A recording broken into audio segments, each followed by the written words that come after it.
Hello दोस्तों, स्वागत है आप सभी का इस वीडियो में। हम बैंक फाइनेंशियल मैनेजमेंट उसका module B chapter 16 that is operational risk and integrated risk management इन टॉपिक्स पर डिस्कशन करेंगे। तो these are two slightly easy topics if you are able to understand what is meant by operational risk and integrated risk क्या होता है, इसको भी हम अच्छे से समझेंगे। तो as you can see this chapter can be divided into two parts. एक पार्ट तो ऑपरेशनल रिस्क के डिस्कशन है, दूसरा इंटीग्रेटेड रिस्क मैनेजमेंट, इसके रिक्वायरमेंट क्या है, कैसे ये किया जा सकता है, क्या चैलेंजेस है, ऑल ऑफ दीज थिंग्स इसमें हम डिस्कस करेंगे। So the first part is operational risk, जहां पर हम देखेंगे कि ऑपरेशनल रिस्क एक्चुअली होता क्या है।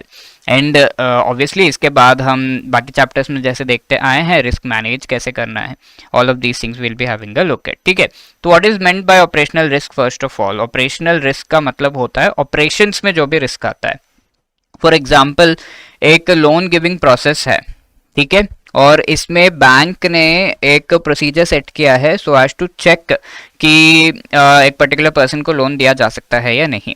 बट एक पर्सन है वहां पर जिसे लोन अप्रूव करना है, ठीक है, he is an officer, but this officer has not check properly for the credit rating या फिर credit score of this particular individual या फिर credit rating of the company. तो ऐसे में क्या होगा, जो लोन देगा उसके हाई चांसेस है that it may be getting defaulted, है ना। तो प्रॉपर प्रोसेस को फॉलो नहीं किया गया यहाँ पर so as to give this loan.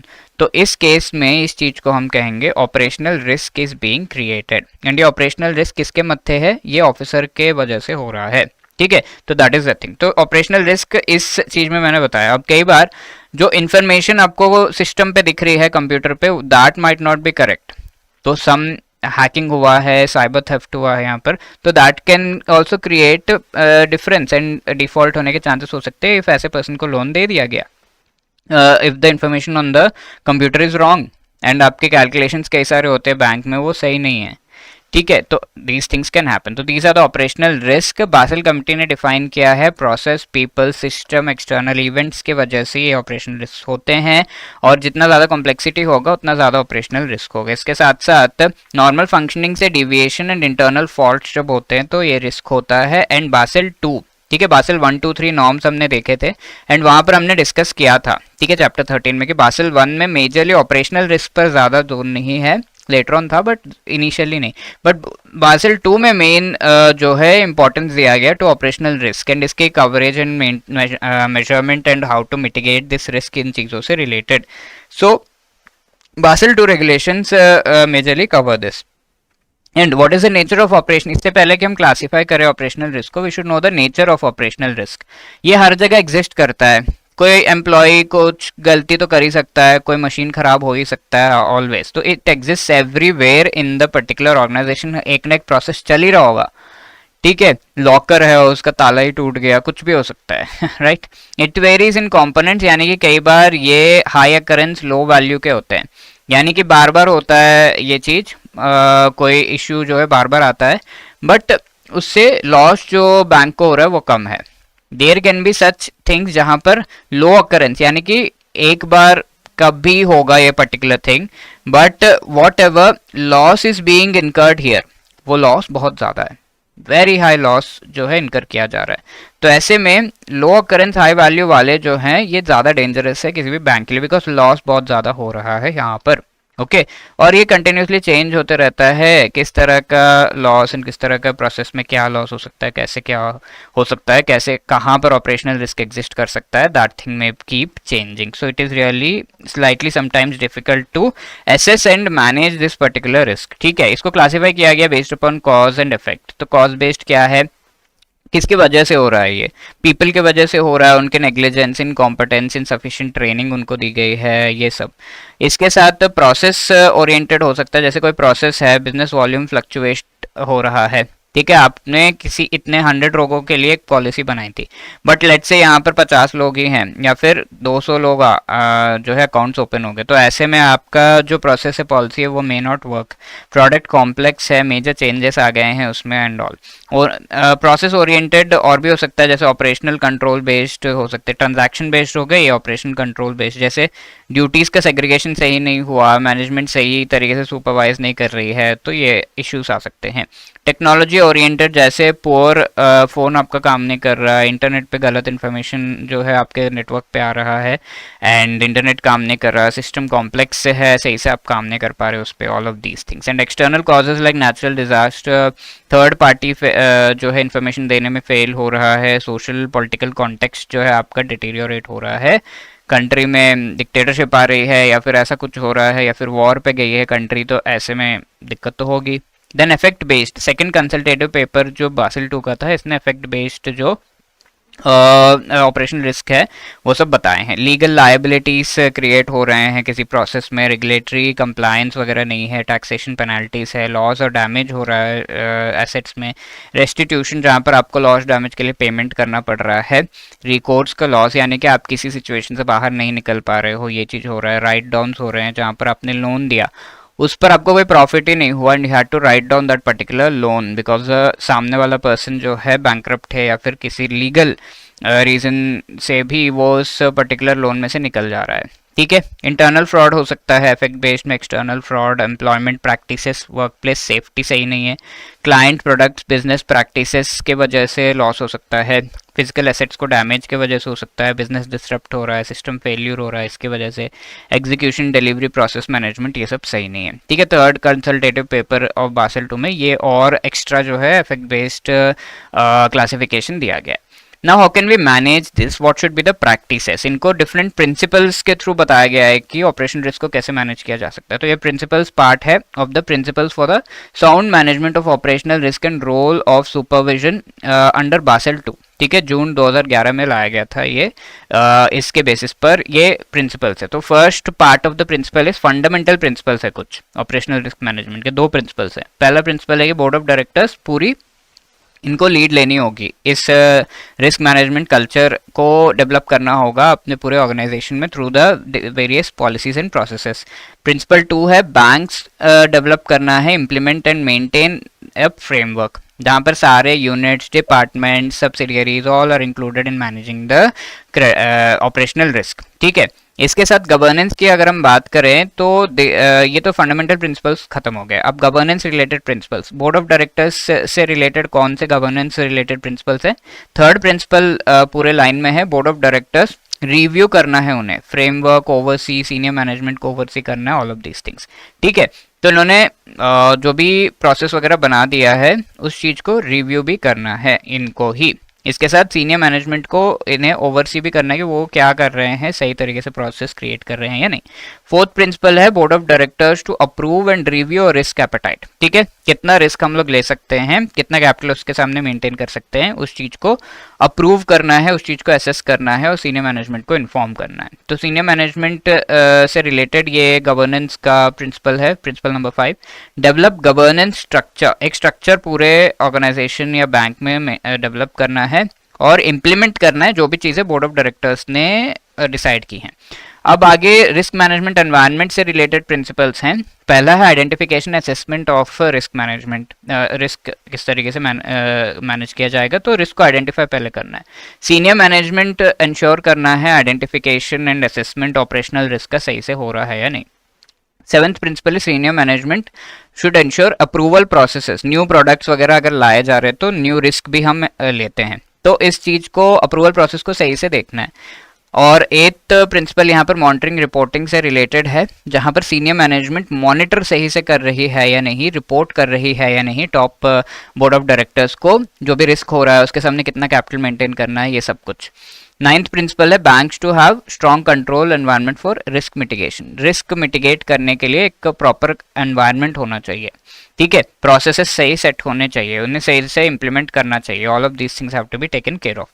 The third part of this risk management environment is business resilience and continuity, यानी कि आपका प्रिंसिपल 10 में ये बताया जा रहा है कि बैंक्स कोई भी बिजनेस है तो उसका वो रेजिलियंट रहे, प्लान कंटिन्यूटी प्लान सही इसका जो है होना चाहिए।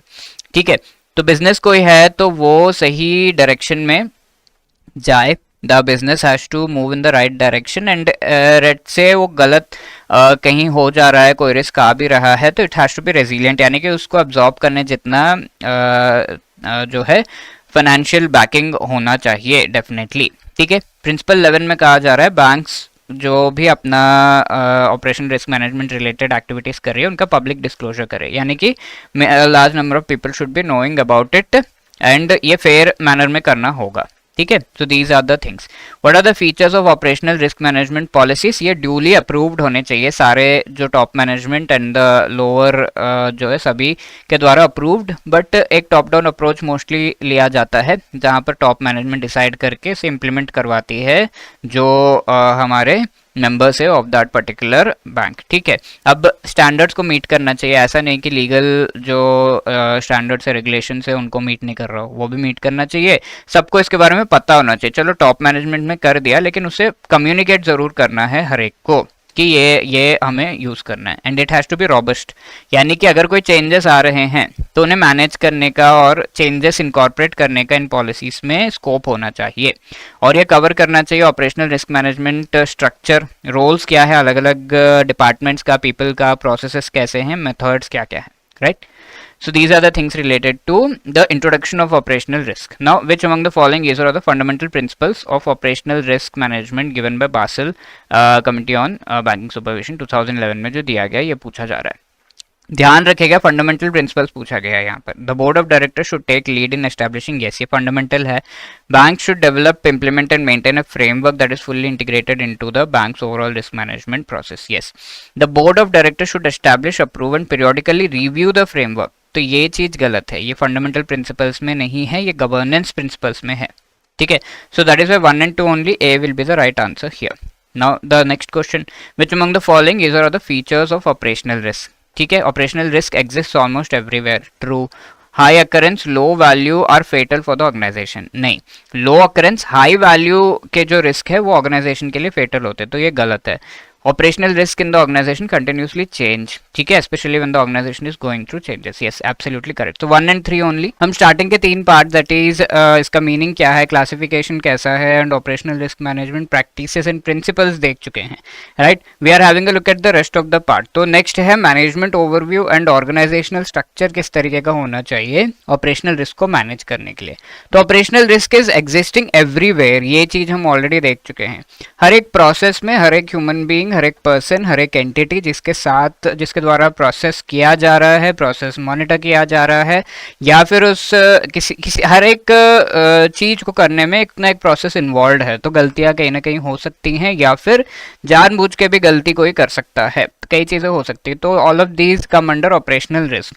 सो we need to have a very strong structure, organizational structure इतना स्ट्रांग होना चाहिए कि इन इश्यूज को पहले तो आइडेंटिफाई किया जाए बहुत अच्छी तरीके से, फिर उसके बाद उनको रिजॉल्व कैसे करना है और आगे ये इश्यूज ना हो, इससे रिलेटेड स्ट्रैटेजी क्या होनी चाहिए, ये सब कराया जाए, ठीक है। तो इन सारी चीज़ों में सबसे टॉप डिसीजन मेकिंग बॉडी होती है बोर्ड ऑफ डायरेक्टर्स की, जिसके ऊपर ओवरऑल रिस्पॉन्सिबिलिटी होती है इस रिस्क को मैनेज करने का।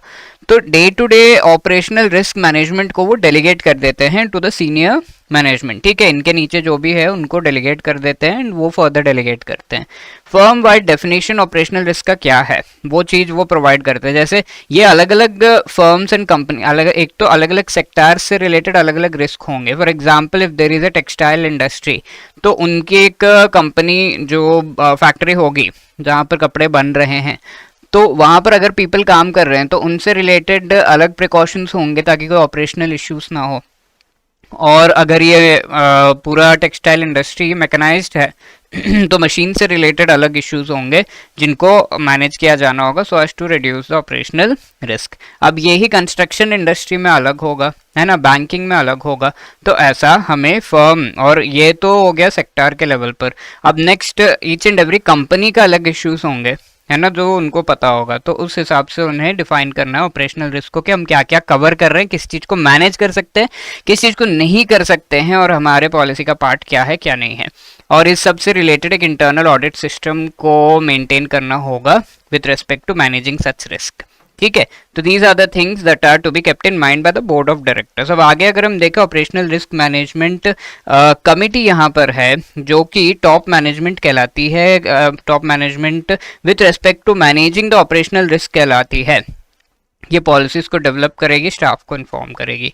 इसके साथ ऑपरेशनल रिस्क मैनेजमेंट से रिलेटेड इसकी क्या रिस्पॉन्सिबिलिटीज हैं? तो सबसे पहला है रिस्क को आइडेंटिफाई करना है, इन्हें फॉर्मुलेट करना है पॉलिसीज जो कि ऑपरेशनल रिस्क को मैनेज करने में हेल्प कर सके। इसके साथ साथ ऑपरेशनल रिस्क को मिटिगेट करना, यानी कि उस रिस्क को किस तरीके से हटाया जा सकता है, कम किया जा सकता है, या if there is a chance eliminate किया जा सकता है, उससे रिलेटेड क्या स्टेप्स लेने हैं। और इस सबको इम्प्लीमेंट करने का पूरा फ्रेमवर्क भी इन्हें डिसाइड करना होता है कि कैसे कैसे ये इम्प्लीमेंट किया जाएगा, राइट।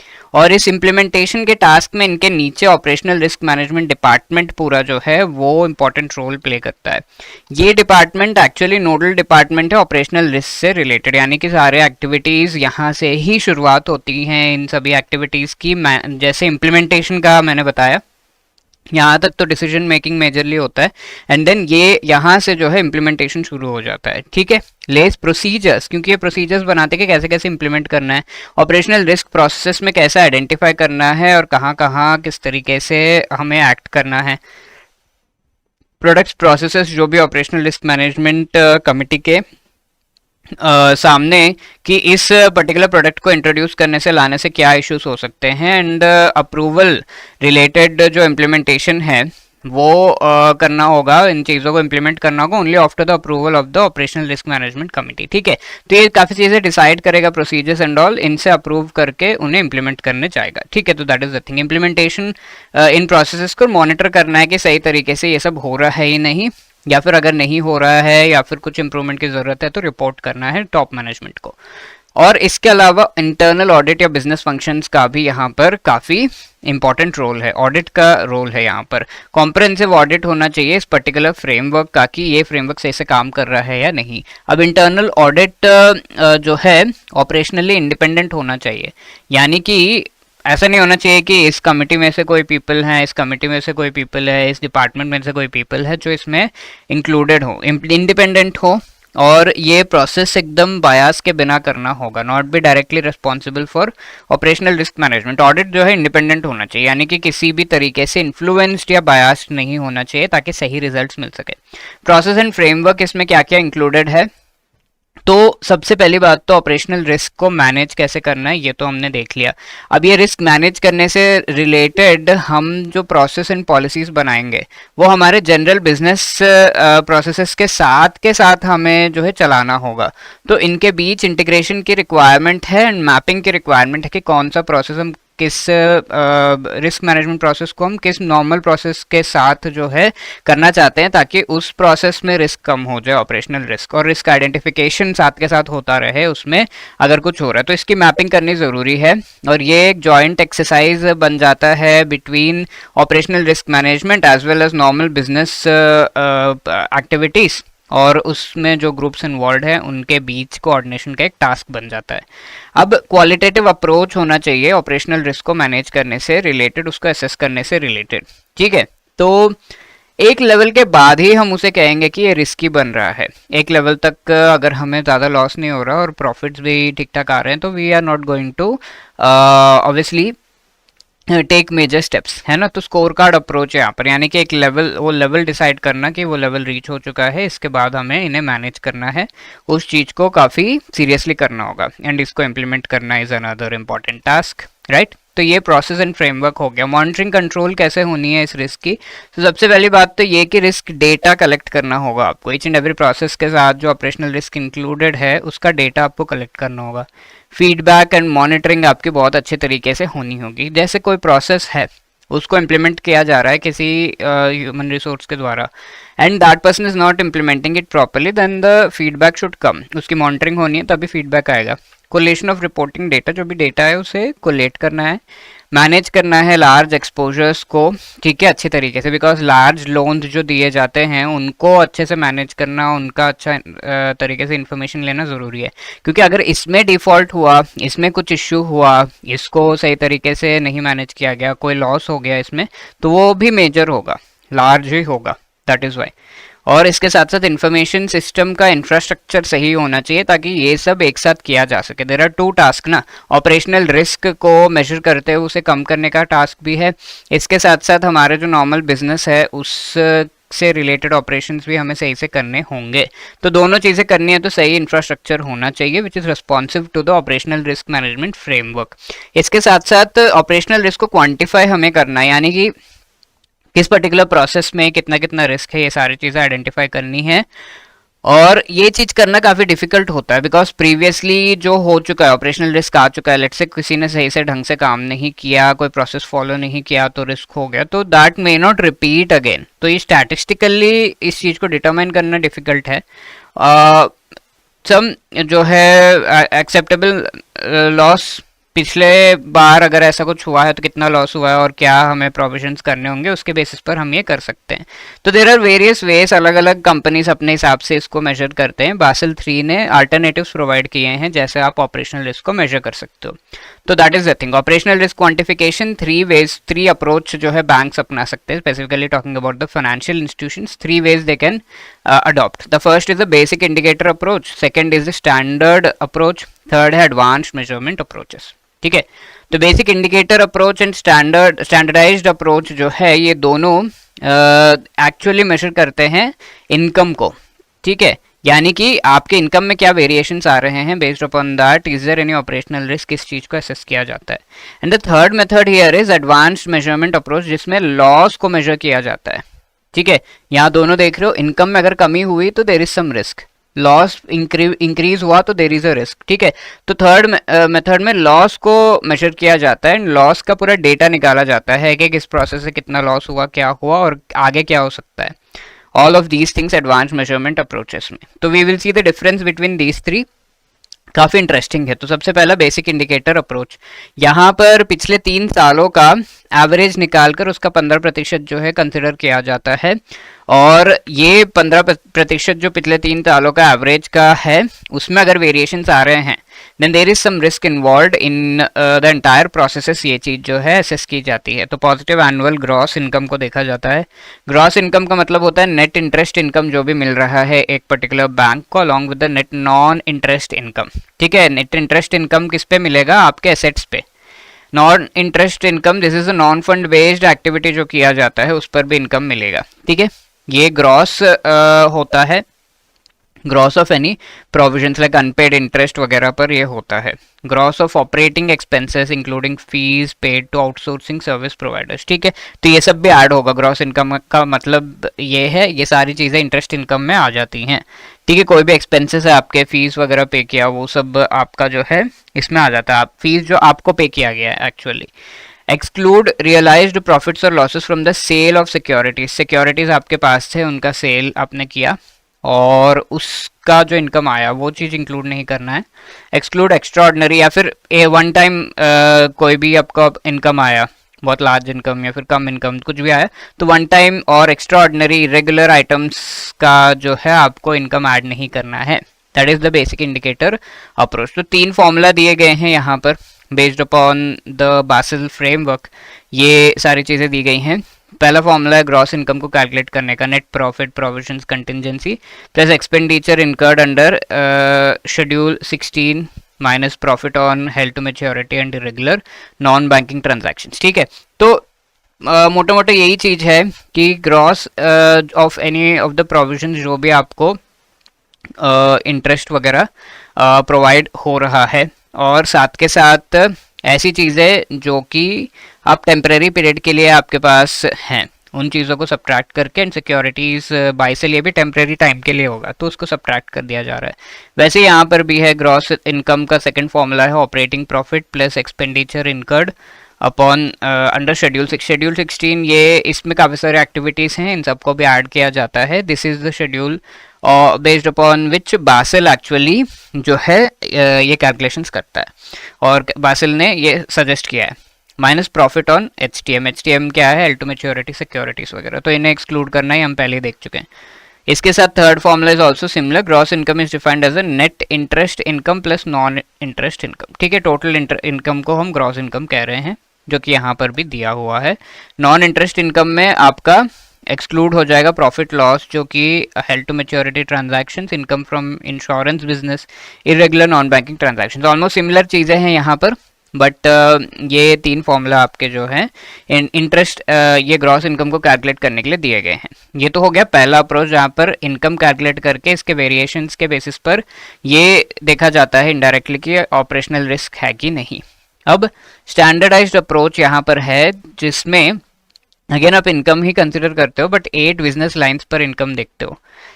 यानी कि बैंक है तो इसके सारे बिजनेस जितना भी एक्टिविटीज किया जा रहा है उनको 8 कैटेगरीज में डिवाइड किया जाएगा। Corporate finance, trading, sales, retail banking, commercial banking, then payment and settlement, agency services, asset management, retail, brokerage, ये सब में इसे क्लासिफाई किया जाएगा। और इसके साथ कैपिटल चार्ज यानी कि business line 1 into beta factor. तो ईच एंड एवरी जो approach, each and every business है उसके साथ एक पर्टिकुलर फैक्टर को मल्टीप्लाई किया जाता है कि इतना इतना आपको जो है मेंटेन करना है। यानी कि मेनली जब भी रिस्क का हम मेजरमेंट करते हैं तो हम देखते हैं कि कितना कितना कैपिटल हमें इस रिस्क के सामने मेंटेन करना होगा, right. That is something that we C.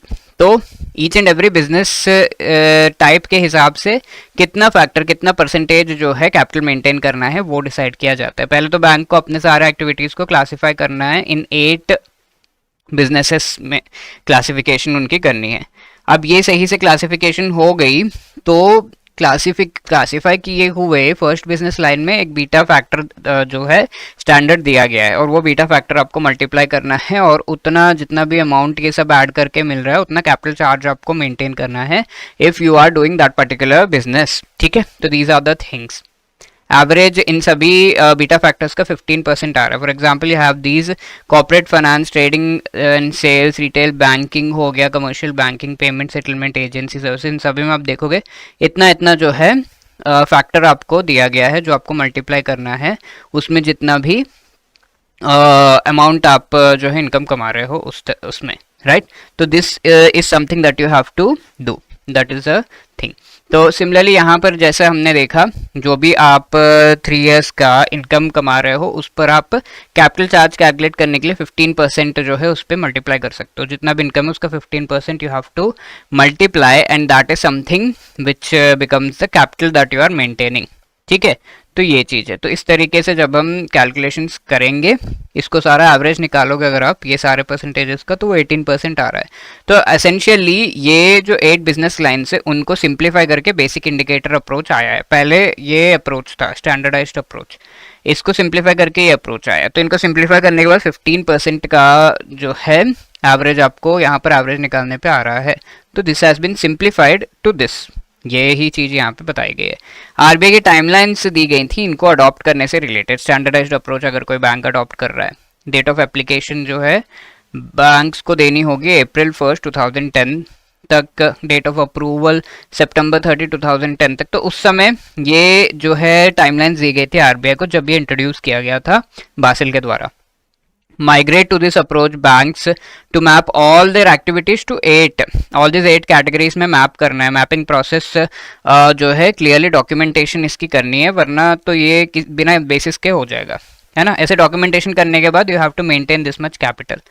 Then what is meant by the advance measurement approach. तो यहाँ पर इनकम के सामने कैपिटल नहीं मेंटेन किया जा रहा है, लॉस असेस किया जा रहा है कि कितना लॉस हो रहा है पर्टिकुलरली, ठीक है। लॉस असेसमेंट के लिए what you have to do is in 8 business lines में अपने बिजनेस को क्लासिफाई तो करना ही है, साथ के साथ each and every business line में you have to maintain the data on loss.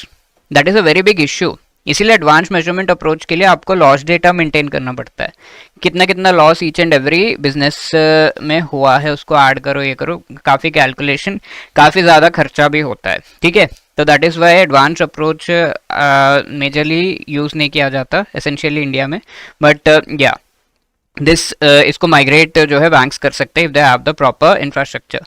Banks internal operational risk measurement system के बेसिस पर है ये, सुपरवाइजरी अप्रूवल के बेसिस पर ही ये होगा। यानी कि अगर बैंक को माइग्रेट करना है to advance measurement approach, they have to take the approval from the specified authority, ठीक है। नीड क्या है?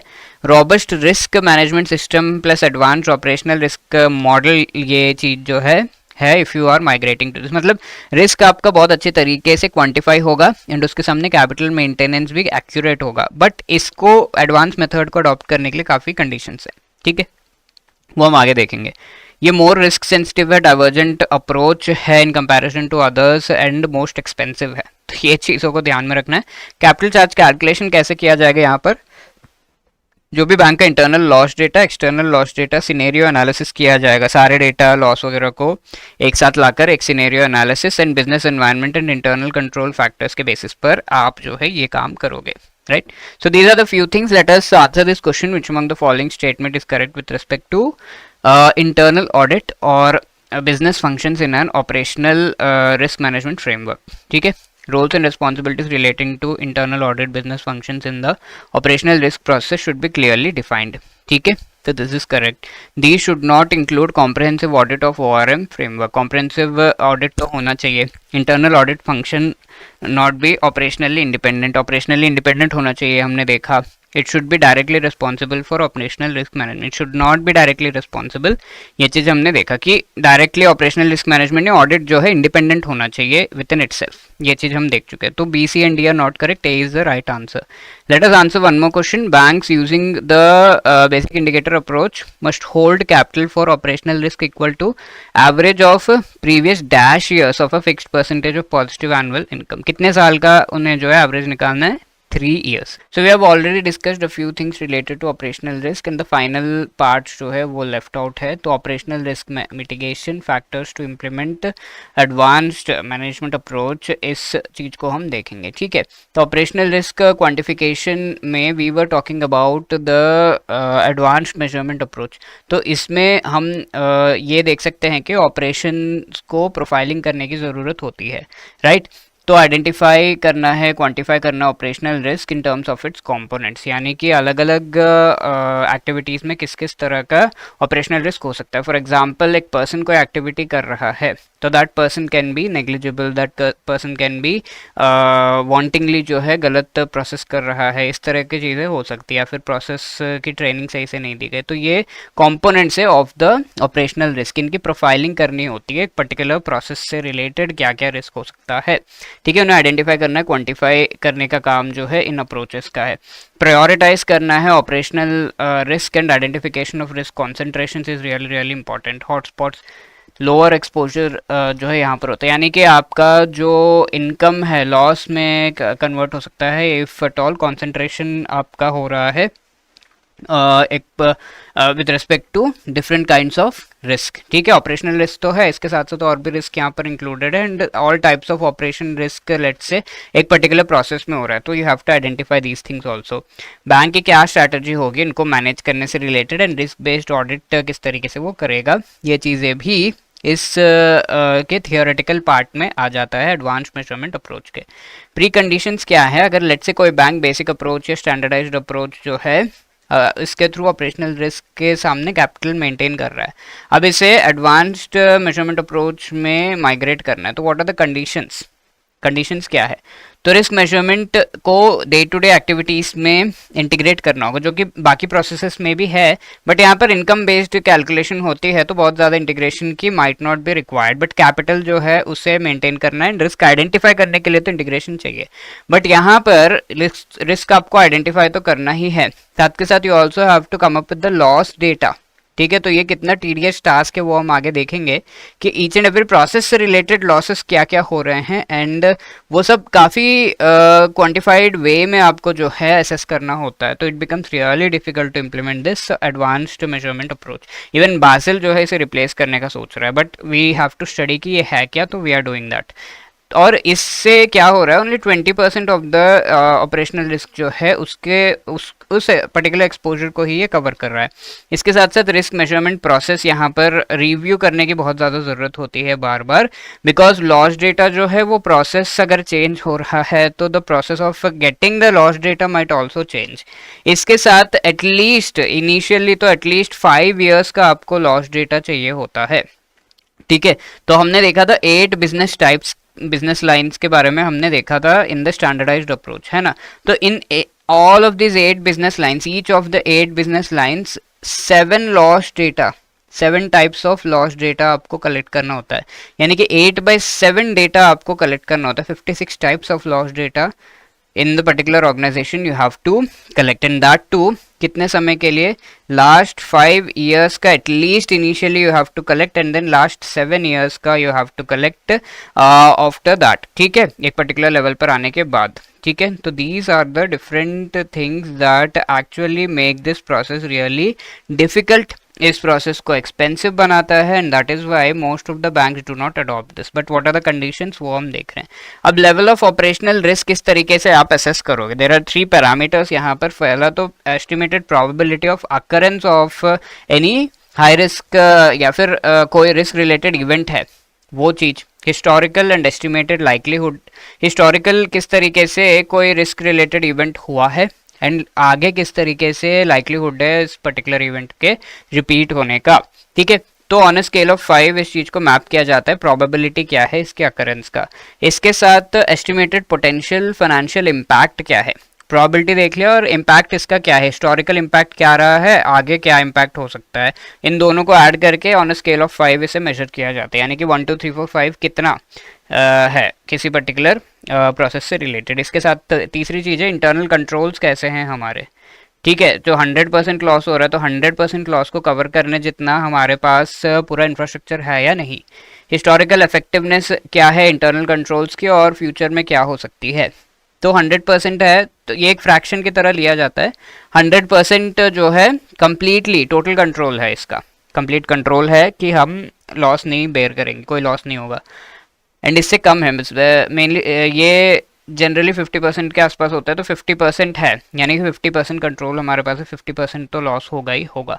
ये 5 जो स्केल मैंने आपको बताया, इसका मतलब क्या है, 1 अगर है तो नेग्लिजिबल रिस्क है, 2 का मतलब है लो रिस्क है, 3 का मतलब मीडियम रिस्क है, 4 and 5 are high risk and very high risk, ठीक है। तो इस तरीके से एसेस किया जाता है, and each of these parameters जो भी आपका वैल्यूज आया है, these things can be multiplied, ठीक है। Estimated probability of occurrence into estimated potential financial impact into estimated impact of the internal controls, ठीक है। तो लेट्स से 2 4 50% इस तरीके से है, तो they can be multiplied and you can get the answer for that, ठीक है। इसका क्वांटिफाइड वे में आप ऑपरेशनल रिस्क को के लेवल को मेजर कर सकते हो। Now what are the risk mitigation measures, ठीक है, क्या आप कर सकते हो, इंश्योरेंस कवर ले सकते हो, यानी कि अगर मुझे कुछ लॉस होता है इस पर्टिकुलर एक्टिविटी में, तो आई नीड इंश्योरेंस, तो that is insurance cover. You can also see कि यहाँ पर परसेंटेज रिस्क जो कवर हो रहा है वो 20% ऑफ द रिस्क को ही हम कवर कर रहे हैं, 20% ऑफ द लॉस को ही हम कवर कर रहे हैं। वी आर AMA के through we are not able to cover the entire thing. Replacing AMA with standardised measurement approach, ये चीज़ बासिल के द्वारा सोची जा रही है कि ये AMA काफ़ी डिफिकल्ट है, 8/7 लॉस डेटा कौन कलेक्ट कर पाएगा, और काफ़ी कॉस्टली है सारा, तो हम स्टैंडर्डाइज्ड मेजरमेंट अप्रोच तक ही रखेंगे हमारे बैंक्स में जो ये चीज़ इंप्लीमेंट हो रही है। और क्या फैक्टर्स चाहिए इसको इंप्लीमेंट करने के लिए, इंटरनल लॉस डेटा आपको चाहिए, कैपिटल कैलकुलेशन आप कर रहे हो लॉस डेटा के बेसिस पर, वो चाहिए, 7 लॉस टाइप्स आपको कैलकुलेट करने होंगे, 8/7 लॉस डेटा चाहिए, जो मैं आपको ऑलरेडी बता चुका हूँ। इंडिया में तो ये चीज़ डिफिकल्ट है, पहले ही बता दिया। एक्सटर्नल लॉस डेटा, जहाँ पर एक्सटर्नल इवेंट्स की वजह से क्या लॉस हो रहा है, ठीक है, वो चीज़ भी कैलकुलेट करना है। तो ये एक्सटर्नल इवेंट्स से रिलेटेड जो इन्फॉर्मेशन है वो अगर जल्दी पहुंच जाए तो लॉस मिनिमाइज किया जा सकता है।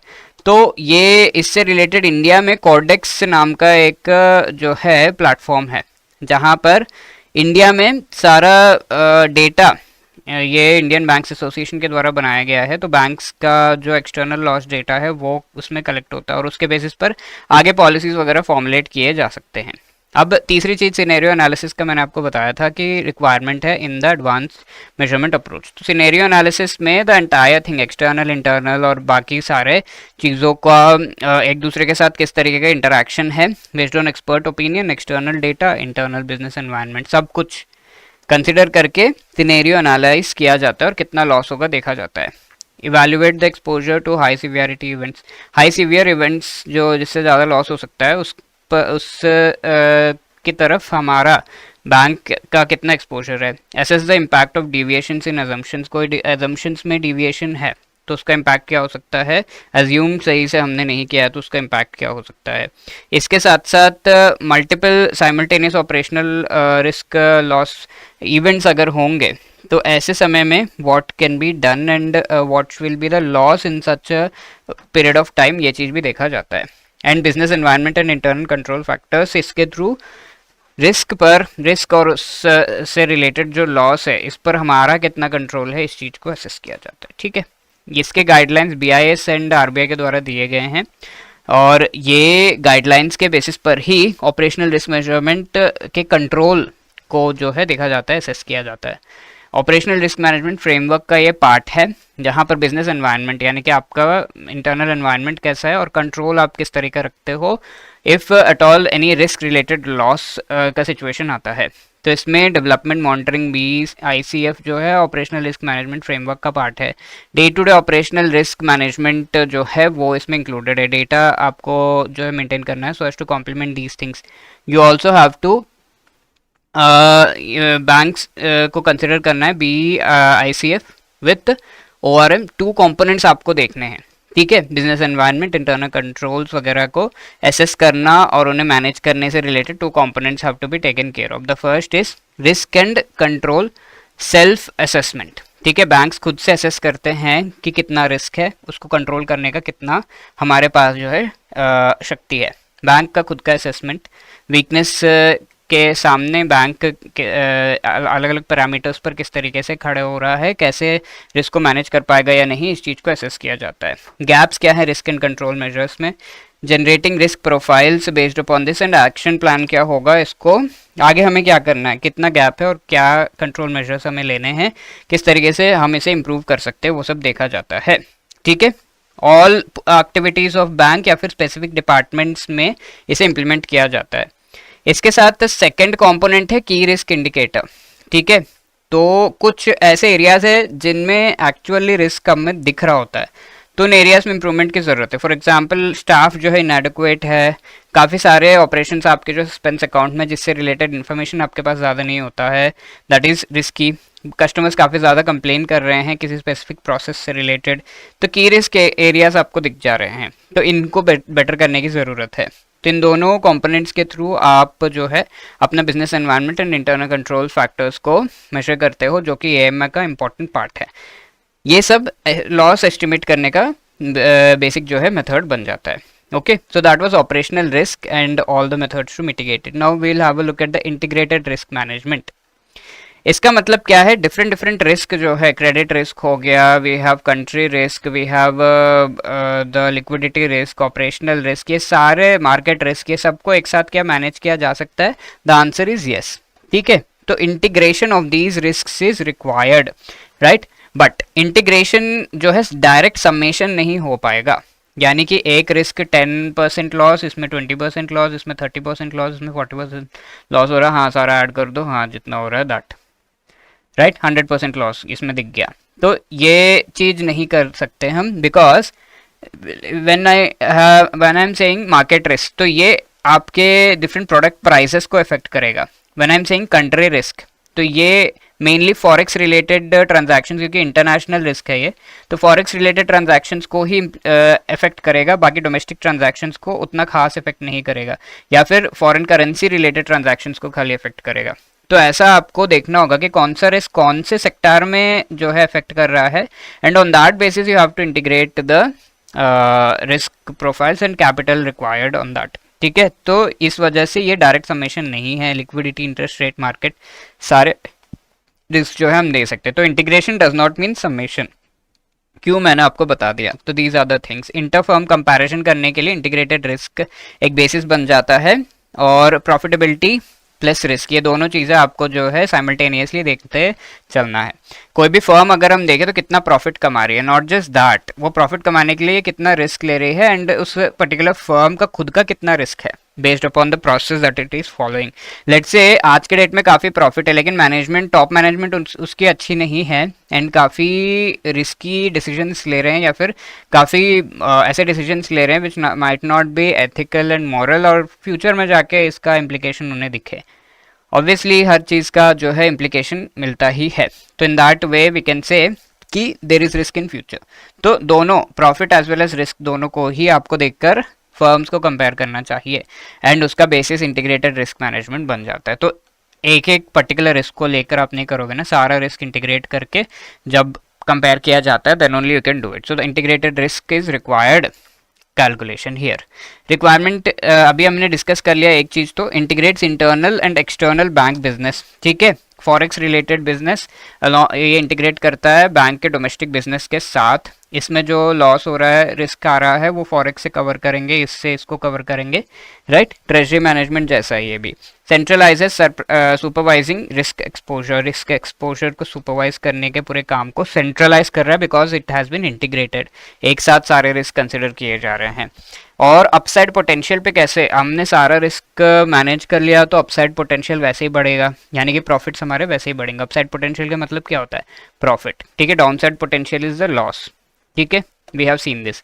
ग्रेटर ट्रांसपेरेंसी इन्वेस्टर्स रेगुलेटर्स के लिए ये लेकर आता है. What are there any challenges? Yes, real time concern, यानी कि आपको ये सारा risk related information real time में कलेक्ट करना डिफिकल्ट है और रियल टाइम में नहीं इंटीग्रेट करना डिफिकल्ट है.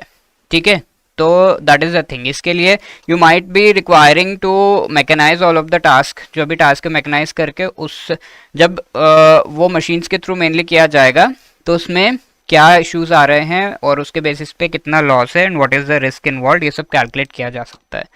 क्रेडिट रेटिंग एजेंसीज आपको वैसे ही डेटा प्रोवाइड कर देते हैं with respect to company, so that can be relied upon.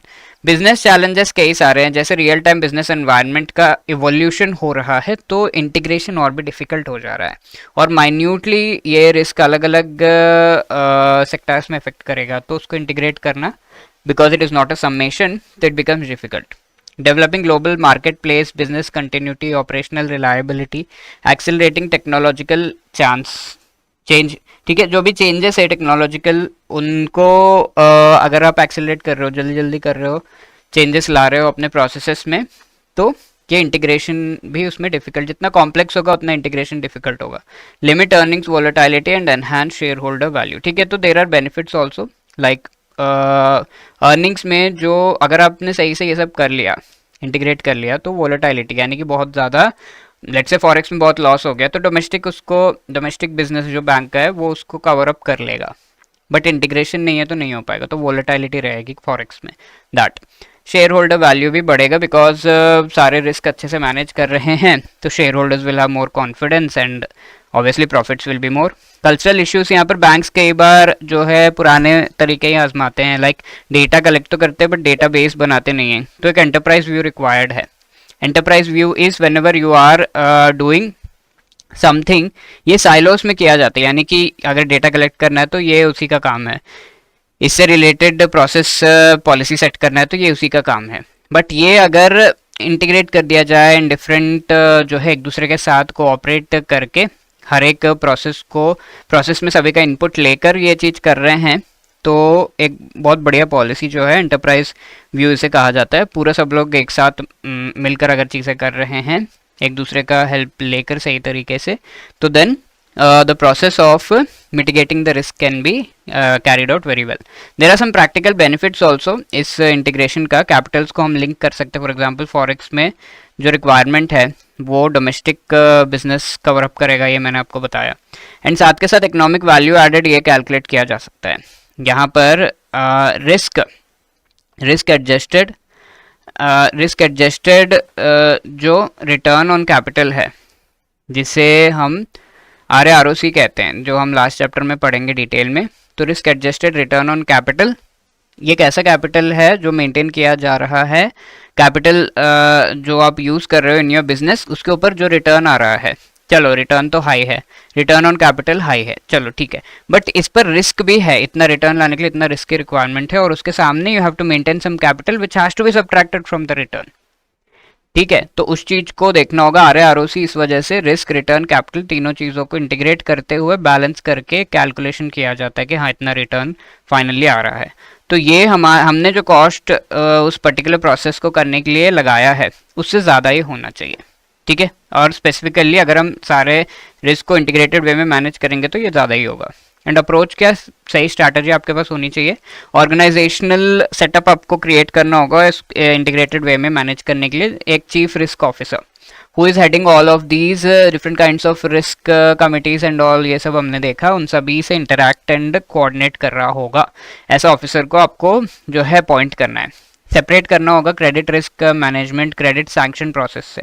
Risk management को आपको क्रेडिट सैंक्शन प्रोसेस से सेपरेट, ऑब्वियसली इसके रिजल्ट्स आप यूज करोगे, लेकिन दोनों प्रोसेस एक ही व्यक्ति कर रहा हो, एक ही डिपार्टमेंट कर रहा है, ऐसा कुछ नहीं करना है। तो आरबीआई के गाइडलाइंस इन चीज़ों से रिलेटेड, इंटीग्रेटेड रिस्क मैनेजमेंट से रिलेटेड क्या है? तो चीफ रिस्क ऑफिसर का अपॉइंट करना है, बोर्ड अप्रूव्ड पॉलिसी इसमें होनी चाहिए, कंट्रोल एंड कोऑर्डिनेशन सीआरओ का बैंक के रिस्क मैनेजमेंट डिपार्टमेंट के साथ होना चाहिए। साथ के साथ आरबीआई जो है इस पोस्ट को काफ़ी इंपॉर्टेंस देता है, तो सीआरओ डायरेक्टली मैनेजिंग डायरेक्टर या सीईओ जो बैंक का है उसी को रिपोर्ट करेगा। ऑर्गेनाइजेशनल स्ट्रक्चर अब क्या है इस पूरे अप्रोच के लिए? बोर्ड ऑफ डायरेक्टर्स जो है रिस्क मैनेजमेंट कमेटी के थ्रू सारे इंटीग्रेशन करेंगे along with the chief risk officer. Policies and procedures top down way में यहाँ पर आपको जो है लाना होगा, यानी कि टॉप डाउन का मतलब होता है टॉप जो अथॉरिटीज है वो डिसाइड करेंगे और डाउन यानी कि बाकी जो मेंबर्स है वो उसे इम्प्लीमेंट करेंगे। That is called the top down approach. ये कंसिस्टेंसी के लिए होता है कि कंसिस्टेंट पॉलिसीज जो है इम्प्लीमेंट हो। इंटीग्रेटेड रिस्क लिमिट्स आपको सेट करना होगा, सारे रिस्क को जो है एक साथ लेकर कैसे हम इस चीज़ को लिमिट कर सकते हैं। इंटीग्रेटेड रिस्क रिपोर्टिंग, जहाँ पर bank wide risk reports for calculating total exposure and risk. ठीक है, बैंक वाइड रिस्क किस तरीके का है उसको कैलकुलेट करना है। टोटल रिस्क को आप जो है मैनेज कर सकते हो, कैलकुलेट कर सकते हो। आपको एक आपका मार्केट रिस्क का कैपिटल इतना है, आपका जो है ऑपरेशनल रिस्क का कैपिटल इतना मेंटेन करना है आपको, आपको जो लिक्विडिटी रिस्क है उसमें इतना कैपिटल, ये सारा अलग अलग आपको दिया जाए, बट टोटल इंटीग्रेट करके एक साथ अगर आपको दे दिया जाए कि इतना कैपिटल मेंटेन करो तो that would be really great ना। इसके लिए सिस्टम्स आपको इंटीग्रेट करने होंगे यूजिंग द आईटी इंफ्रास्ट्रक्चर, और कॉमन प्रोसेसेस आपको लाने होंगे। जैसे मार्केट रिस्क को मेजर करने के लिए, क्रेडिट रिस्क को, लिक्विडिटी रिस्क को मेजर करने के लिए अलग अलग प्रोसेस है, but you can come up with a common similar type of process if not common. Risk management systems establish आपको करना होगा. Okay, so these were the things to be discussed in this chapter. Let us answer this question. Which among the following is part of the 8 business lines beta factors as per the standardized approach? ठीक है, for measuring operational risk. Corporate finance, trading and sales, retail banking, merchant banking. ठीक है, तो यहाँ पर हम देखें which of these is not a part होना चाहिए actually, because merchant banking is not a part. Commercial banking है बट मर्चेंट बैंकिंग जो है 8 बिजनेस लाइंस में नहीं आता है, बाकी तीनों आते हैं, मर्चेंट बैंकिंग नहीं आता, तो this is not a part. ठीक है, which among the following is or are the pre conditions for banks to migrate to advanced measurement approach? क्या कंडीशंस हैं कि बैंक्स जो है एडवांस्ड मेजरमेंट अप्रोच को माइग्रेट करे, किस तरीके से कर सकते हैं? Risk measurement has to be integrated into day to day risk management functions. ठीक है, then risk mitigation like insurance is restricted to only 20% of the exposure under this approach, ये भी ठीक है। To start with maximum 5 year loss, 5 year loss, 8 loss type data आपको collect करना होगा over a period of time, 7 years का data आपको चाहिए होगा। ठीक है, तो 8 लॉस टाइप्स नहीं, 7 लॉस टाइप्स है, 8 business lines and 7 loss types आपको डेटा कलेक्ट करना होगा। So have to be really careful with this numbers, जिसमें जो है IRBF खेल सकता है। तो 1 and 2 only, A will be the right answer. Thank you.